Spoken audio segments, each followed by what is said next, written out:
As concerns rise in the United States, the situation for foreign detainees in Venezuela becomes increasingly precarious. In the heart of Caracas on April 14, activists and families of political prisoners released balloons into the sky, calling for the liberation of those unjustly held. The images, captured by Ariana Cubillos, paint a poignant picture of desperation and hope amidst turmoil. The distress is palpable as one family grapples with the harrowing reality of a loved one's imprisonment. Manuel Alejandro Tique, once a vibrant member of his community who enjoyed biking around Bogotá, Colombia, is now confined within the harsh borders of a maximum security prison in Venezuela. Communication is scarce and tightly controlled, leaving his family in a perpetual state of anxiety. "We're always worried about his well-being," shares his sister, Diana Tique. "In those early months, I struggled to find peace or rest, and the emotional burden of not having him with us is overwhelming."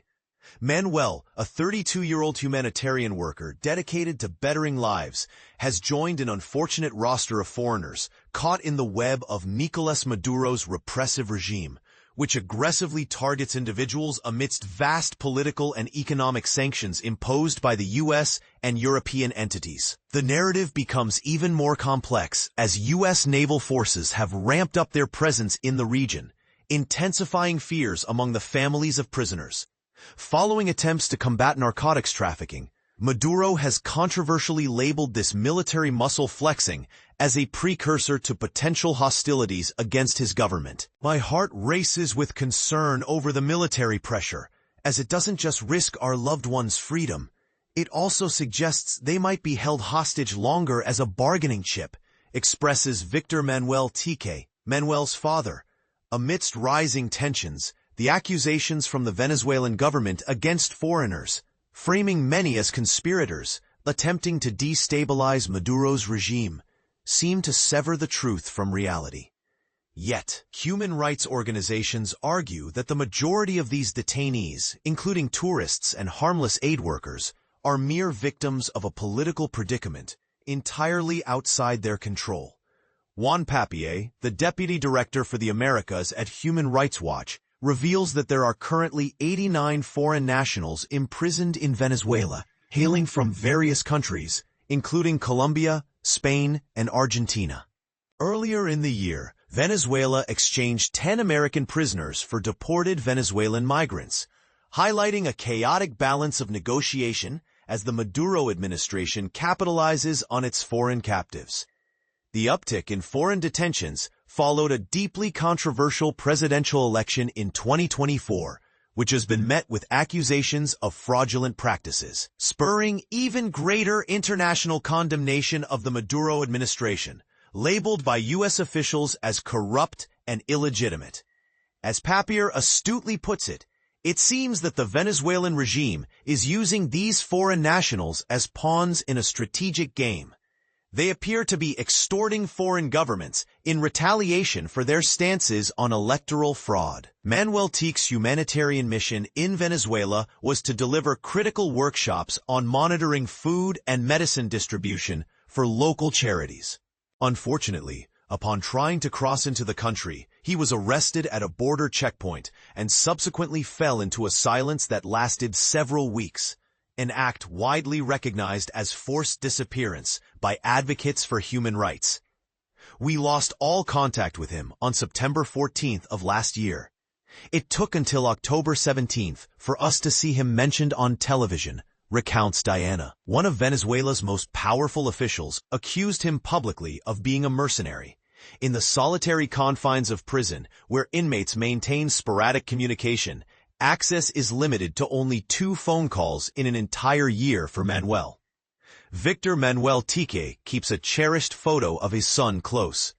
"The heartbreak of this situation is unimaginable, as it's out of our hands," he laments. Human rights observers note that the ultimate motivations behind the Venezuelan government's decisions regarding prisoners remain murky.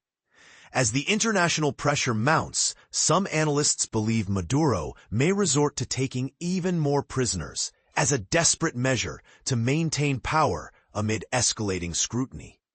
Desperation can lead to drastic measures, notes David Guillaume, a nurse from Florida who spent 4 bleak months locked away in Rodeo 1 alongside Tique, where their only reprieve came from playing makeshift chess to fend off despair. Guillaume, who found himself imprisoned while attempting to visit as a tourist, was released in January following discussions about possible sanctions relief. He recalls how his American nationality shielded him somewhat from the potential long-term consequences faced by others. I realized I had a certain privilege that made my situation seem less dire. So I focused on learning about my fellow inmates' backgrounds to share with advocates outside. However, as conversations around prisoner releases progressed, they paradoxically fostered a climate of fear, wherein many individuals could be subjected to messy detainment. Laura Dibb, a legal authority on human rights at the Washington Office on Latin America, underscores this perilous trend, saying, "The Venezuelan government has recognized the leverage they gain from holding foreigners captive, which puts countless lives at risk." Dibb also describes the alarming increase in travel advisories being issued as nations warn their citizens against entering Venezuela, further complicating the narrative surrounding these prisoners. Back in Bogotá, the Tique family is calling on their government to advocate more forcefully for the release of its citizens, and to connect trade and security talks to humanitarian initiatives designed to secure freedom for foreign hostages. Yet, as military demonstrations burgeon offshore, the chilling uncertainty around the prisoners looms, a delicate balance teetering between fragile diplomacy and the looming threat of conflict. "What has befallen us is nothing short of an injustice," laments Victor Manuel Tique, realizing that such turmoil does little to resolve the dire situation that envelops Venezuela at large.